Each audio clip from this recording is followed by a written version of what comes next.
നിങ്ങൾക്കറിയാമോ, നമ്മുടെ എല്ലാവരുടെ ഉള്ളിൽ ഒരു മാജീഷ്യൻ ഒളിച്ചിരിപ്പുണ്ട്. ആഹാ, കൊള്ളാവല്ലോ എന്നായിരിക്കും അല്ലേ? ശരിക്കും എല്ലാ മനുഷ്യരുടെ ഉള്ളിലുണ്ട് അങ്ങനെ ഒരു മാജീഷ്യൻ. മാജീഷ്യൻ എന്ന് വെച്ചാൽ ആരാ? പറയുന്നതൊക്കെ അതുപോലെ കാണിച്ചു തരുന്ന ആൾ അല്ലേ? ഒന്നാലോചിച്ച് നോക്കൂ. അങ്ങനെ നോക്കിയാൽ നമ്മളും ചെറിയൊരു മാജീഷ്യനൊക്കെ അല്ലേ? നിങ്ങൾ നടത്തി കാണിച്ചിട്ടില്ലേ നിങ്ങൾ ആഗ്രഹിച്ച കുറച്ച് കാര്യങ്ങളെങ്കിലും?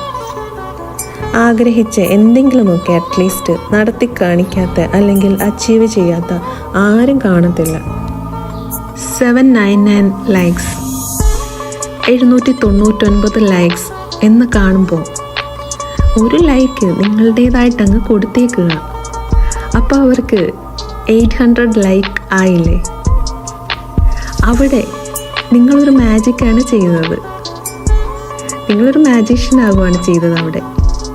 ഇതുപോലെ വിചാരിച്ച നമുക്ക് പല സുന്ദരമായ മാജിക്കുകളും ചെയ്യാൻ പറ്റും. അതും നമ്മുടെ ഈ മനസ്സുകൊണ്ട് തന്നെ. നമ്മുടെ ചിന്തകൾക്ക് മാജിക്കലാവാൻ കഴിവുണ്ട്. ഇതുപോലെ മാജിക്കലായിട്ടുള്ള ചിന്തകൾ ഉണ്ടാക്കി നമുക്ക് എന്തെല്ലാം ബുദ്ധിമുട്ടുകളിൽ നിന്നും വേദനകളിൽ നിന്നും ഒക്കെ രക്ഷപ്പെടാൻ കഴിയുമെന്ന് അറിയുമോ? ചിന്തകളെ ഉപയോഗപ്പെടുത്തുക, നല്ല രീതിയിൽ പ്രയോജനപ്പെടുത്തുക.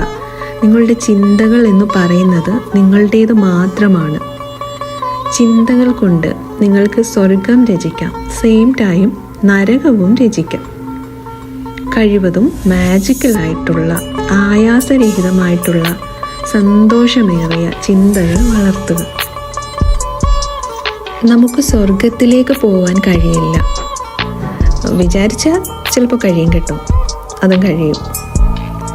പക്ഷേ സ്വർഗത്തെ നമ്മൾ ഇരിക്കുന്നിടത്ത് നിർമ്മിക്കാൻ നമുക്ക് കഴിയും. നിങ്ങൾ ആഗ്രഹിക്കുന്ന ആ സന്തോഷമുള്ള ജീവിതം നിർമ്മിക്കാൻ നിങ്ങൾക്ക് കഴിയും. നിങ്ങൾക്കേ കഴിയൂ.